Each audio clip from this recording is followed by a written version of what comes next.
Welcome back to the Weekly News Roundup and the Privacy Edition. These are recorded live Fridays, 9 p.m. Eastern Standard Time. If you'd like to come along and catch the show live, we record a series of things and hang out for a couple hours. But anyway, today, before we dive on in, if you are in need of looking around for different mobile plans, look at Mint Mobile. I switched from Verizon to Mint Mobile. It's going to save me about $600-$700 or so this year. I forget exactly what the number is. Maybe it's 5 or 6. I forget. But anyway, for $15 a month, I get 3 gigabytes of data. That's all I need. Actually, I only need like 0.5. That's their lowest plan. You can spend up to like $45 a month to get like 20.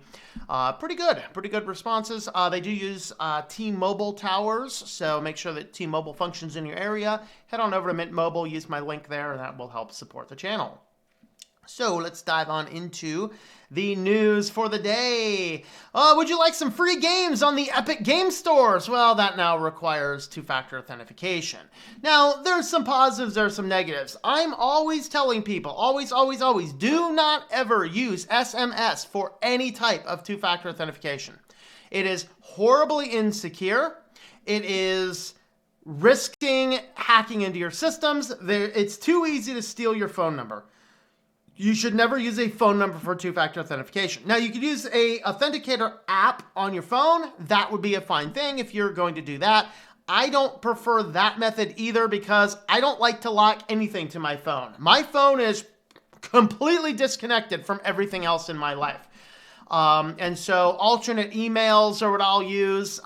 Extra security questions is, in my opinion, the best. But now, if you want to pick up some of the free games from Epic Games, you will now have to enable two-factor authentication. Apparently, they were dangling this with an emote dance from Fortnite to turn this on. Are we a bunch of adolescent children right now? I need to have my emote dance for Fortnite. Meh. I mean, really? So anyway, that was back a while ago. But if you turned on two-factor authentication, you'd get that special Fortnite dance. Now, though, it will require you to turn it on, even if you would like to do a free game. And their two-factor authentication supports TOTP apps, LastPass, and Authy, and SMS. So Authy is what Ars Technica is recommending. SMS has a fun article as to why they do not recommend it, and I do not recommend it either. Do not use SMS on anything connected to phones. All right. Next up, we have a browser adjustment so that you guys with OCD don't get bothered by that little gray gap there. All right. Google Play has been spreading advanced malware for years. This is not even news. Guys, I have been telling you this, and I will continue to tell you guys this until like the end of the world, because Google Play Store is the worst place to put apps on your phone. Oh, I know. It's all curated. No, it's not. It's a curated store full of malware. So in this case here, since 2006, a advanced hacker group has been seeding the market with several apps. Like they use 8 apps here, but there are a lot of different apps on here utilizing a variety of different rootkits, various things to hack into your systems, repeatedly bypassing Google security checks. Basically, it's just like, hey, we're going to take over your whole system, your whole device. No big deal, right? And that's kind of part of the issue here, is that malware in the Google Play Store, it's like uploading bad content on YouTube. There's just so much of it, you got to rely on a bot to look for it, and the bots aren't particularly good at looking for it. And so with that, the Play Store is the Wild West. Use F-Droid, where they compile the code themselves, and the apps are audited by external resources. That's really the best thing to do. But yeah, apparently Google Play Store has been spreading advanced malware for years. That's not really news, but you know. Speaking of installing things, there have been several malware clones in browser extensions. I again have been telling people about this for a long time. Kind of like I know what I'm talking about here at times, right? Not all the time, but when it comes to security and privacy, I have a pretty good track record. Politics and other things, not so much. That's okay, right? I'm more interested in the security and privacy. I'm right where it counts. So with that, this Dark Reader blog, I think this was one of the articles from Sam. Thank you for this one. So basically what they're looking at here is a variety of various clones to popular extensions that looked very legit and were not. And I have been showing and telling people this for a long time. You go to AdBlocker Plus. If you don't know the exact one you're looking for, you're probably going to install a malicious one. Same thing, there's fake uBlock origins, and it's like, oh, you got to get the one with this particular developer. I don't know who that developer is. I couldn't tell you. I'd have to research a little bit. So at least in this list here, they did give you the direct links to the direct applications. These are all ones that are commonly have a lot of malware, which begs a question. How's all this malware in your browser extension library? Because it is, and this is why I do not rely on extensions. Guys, I've been a WordPress developer for long enough to know you take a WordPress site and leave it alone, it's generally very secure. You start adding extensions all over the place, you're going to get hacked in a very short period of time. Okay, same thing that's going on here. I do not want to add insecurities into my system by loading up my browser with extensions. I just don't want to do that. All right, so you can head on over to all of these articles are on the Switch to Linux website. So find the link in the video to it on the website, and you'll be able to find all of those. So be careful. Be careful out there when you're installing extensions. Make sure they are the legit extensions. All right, this is a new one. This is AdmitHub. AdmitHub, to me, like college professor AdmitHub, I mean, it kind of sounds like the place to go to. This is Cheaters Anonymous at the local campus hub, right? I admit I've cheated on my exams. I mean, and I've had that. I mean, I've had some interesting cases. I remember one fun case I had where a student, he copy and pasted a whole lot of abstracts from Science magazine, right? And it's like undergrads don't understand how to write scientific literature right. And particularly non-majors in freshman biology lab really don't know how to write scientific literature right. I see this thing, I'm like, wow, this is really well-written science. Let's type in the sentence. His entire paper was several abstracts, copy and pasted. I'm like, dude, did you write this? Yeah, I wrote it. I was like, no, okay, my roommate did it for me. Like, we don't really want to flunk you out of college in your first semester, so we've decided to let you survive, but I'm going to do a very thorough job. You better write it right next time.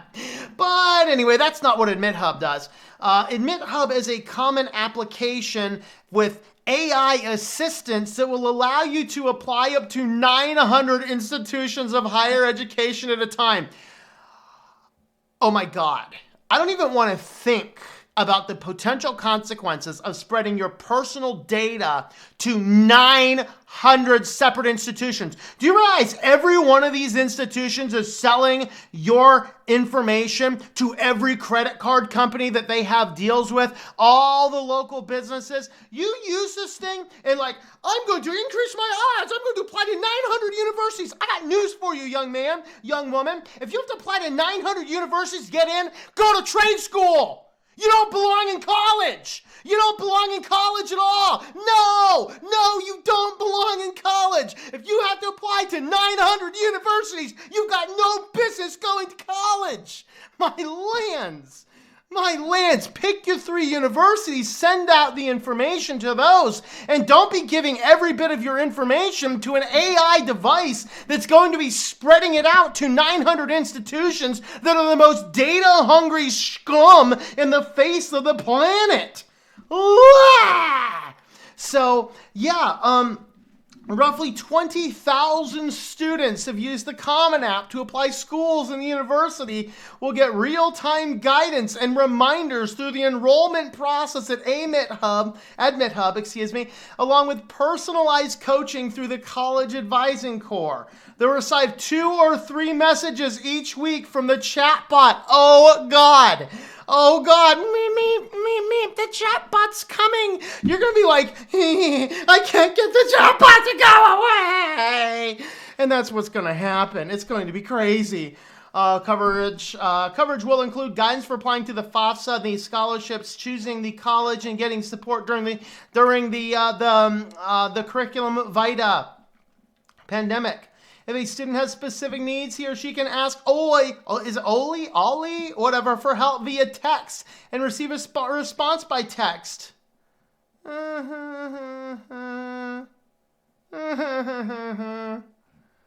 That's creepy. Don't use this, people. You don't need to apply to 900 colleges. Trust me. All right. This is actually an update, and I wasn't sure if I should put this under the dystopia news. So, I had 2 articles that could have gone under dystopia and or privacy. Hopefully, I picked the right categories for each of these. I decided to put this one under privacy. It was mostly a good news one where most Americans, now it was interesting the wording of this, most Americans are not willing or able to use the contact tracing apps. It's one thing to say most Americans aren't able to. If most Americans were not willing to, I'd be like, that's awesome. We're in good shape. But that's not really the case. I think what this is most people are not able to because of their old devices or bad technology. I think a lot of them are like, oh, I need to upgrade my phone, get another $1,000 phone in payment so I can use the contact tracing app. And because it's the way this polling was done, are not willing or able to use it. But that's good news. And we will find out that this would not be good news for you guys in Australia when we get to the dystopia section. But for now, most Americans are not willing or able to use an app tracking Curriculum Vitae and that's a problem for big tech's plan to slow down what they're doing. And so with all of that, the good news is that at least some people are saying they don't really want to, but a lot of them, they just don't have the capabilities, because I still think that this is dangerous technology. I think this is standing way too close to way too slippery of a slope in the middle of a downpouring rainstorm. That's my opinion of it. There's better ways to handle this. And on to our feature story for today.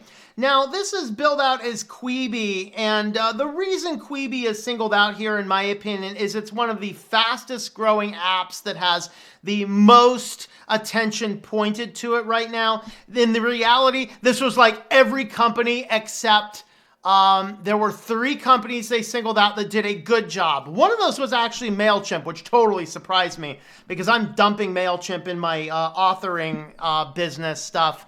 Because MailChimp is the monkey has lost its mind. But Quibi was singled out here. In reality, what this is the third party confirmation services. When you're signing up for an application, there's APIs you can use that make it a lot easier to and rather than creating your own logic, you can go, hey, use our API instead, and it makes your verification process simpler. And hey, these web designers, they don't really know how to design webs anyway. Hey, I know, I'm one of them. We grab people's code and throw it in there and make it work. It's all good. It's all good, right? And so it turns out, though, that most of those parties were taking all of the emails used in all of these registrations for hundreds and hundreds and hundreds and hundreds of services and just shipping them right on off to advertising and marketing firms. So that was good. So Quibi was singled out in here because it was, one of the faster growing tech areas right now. However, just prior to the original publication on the Medium post, which is here, Quibi's like, oh, wow, that's not good. And they pulled all this system down. So if you've created a Quibi account previously, then your email has been sold to a third-party marketer. If you go and create one from this time forward, probably will not be sold to a third-party marketer. So it depends on what that is. So it was sharing the email address via web links with companies including Google, Twitter, Snapchat, and Facebook, which would facilitate the tracking of users' online data and make it easier. Quibi said it addressed it immediately. Let's go over to the Medium post here because it was actually very telling. It did show breaches found on Wish.com, JetBlue, Quibi, WashingtonPost.com, which we just looked at a Washington Post article, didn't we? NGPVan.com and numerous other organizations. So organizations in the research have hundreds of millions of emails real world, and only Wish.com, MailChimp, and the Washington Post took this report on their user email breaches seriously. So Wish.com, MailChimp, and Washington Post, and Quibi, which would have been on that list, except they responded like one day too late. And so Quibi also have fixed the issues immediately. Hundreds of other companies, all using the same system, basically are grabbing all the information, and you're done. That's it. So that's our privacy news for today. Let me know your favorite story in the comments down below. Give me some likes, give me some comments, some subscribes, whatever else, and we will see you next time.